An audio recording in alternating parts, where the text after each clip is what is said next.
In what Kyiv hopes will be a turning point after nearly a year of war, the U.S. changed course on Wednesday and announced it would send 31 of its most advanced battle tanks to Ukraine, helping to break a global stalemate on the weapons that Ukraine says are desperately needed to fight off Russian forces and potentially reclaim occupied territory in the east and south. President Joe Biden made the announcement at the White House, joined by Secretary of State Antony Blinken and Defense Secretary Lloyd Austin. Armored capability, as General Austin will tell you, has been critical. And that's why the United States has committed hundreds of armored fighting vehicles to date, including more than 500 as part of the assistance package we announced last Friday. And today I'm announcing that the United States will be sending 31 Abrams tanks to Ukraine. The announcement comes after Germany on Wednesday broke a taboo with a similar decision to send its Leopard 2 tanks. German Chancellor Olaf Scholz. Denn es ist wirklich Krieg in Europa. There really is a war going on in Europe, not far away from here, Berlin. It is happening in a large country, Ukraine.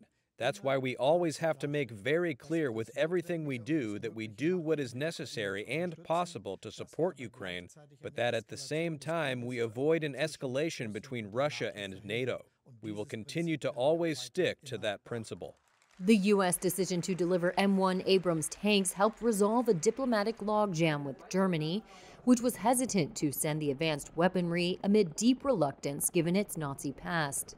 Angela Stent, Georgetown University professor emerita and author of Putin's World, Russia Against the West and the Rest, says it's a long-held caution in the country. You do have a number of German officials and experts, commentators saying we can't have German tanks, on the border with Russia again. This evokes terrible memories of World War II. But the counter argument to this is, because you hear a lot about Russia, is if you look at how Nazi Germany invaded the Soviet Union, it invaded it through Ukraine and Belarus. So Germany also has a historic responsibility towards Ukrainians for what happened in World War II.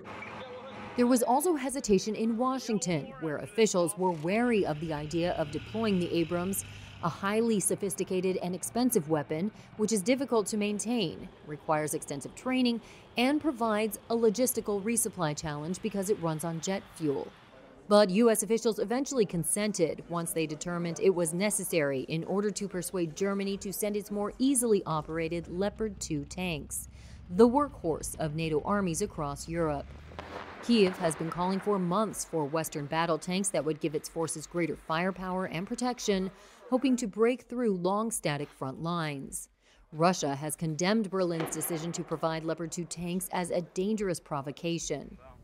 But on Wednesday, Biden said the move wouldn't escalate the war, saying the new weapons are not an offensive threat to Russia. He also thanked Germany for its decision, saying the country had really stepped up. Putin expected Europe and the United States to weaken our resolve. He expected our support for Ukraine to crumble with time. He was wrong.